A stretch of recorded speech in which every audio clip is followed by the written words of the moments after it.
भोला बाबा कदा चंदन जाइब हमहू कमाए लंदन। संजय सम्राट। भोला बाबा कदा चंदन जाइब हमहू कमाए लंदन।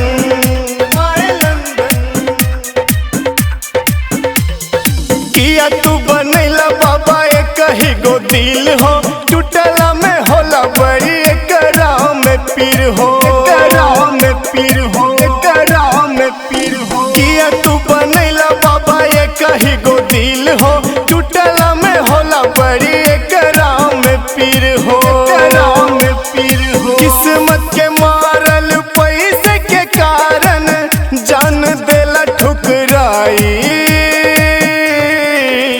भोला बाबा कदा चंदन जाइब हमहू कमाए लंदन।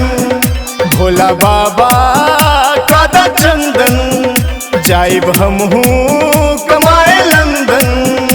भोला बाबा कदा चंदन जाइब हमहू कमाए लंदन।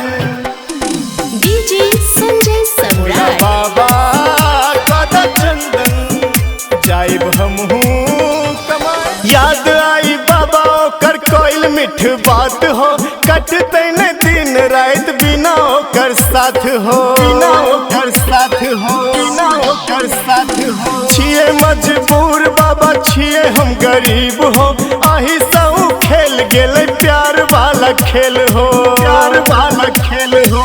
करना उपाय याद न भुलाई, करब पूजा तोहर हरदम। भोला बाबा कदा चंदन जाइब हमहू कमाए लंदन। भोला बाबा कदा चंदन जाइब हमहू कमाए लंदन। भोला बाबा कदा चंदन जाइब हमहू कमाए लंदन।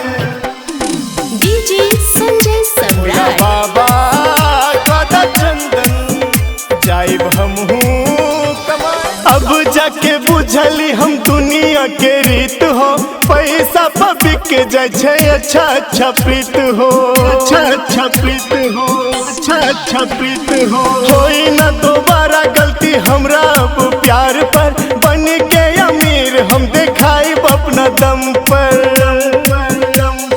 तोरे एगो आस बाबा हमरा छै हरदम, द आशीर्वाद करी दंदन। भोला बाबा कदा चंदन जाइब हमहू कमाए लंदन। भोला बाबा कदा चंदन जाइब हमहू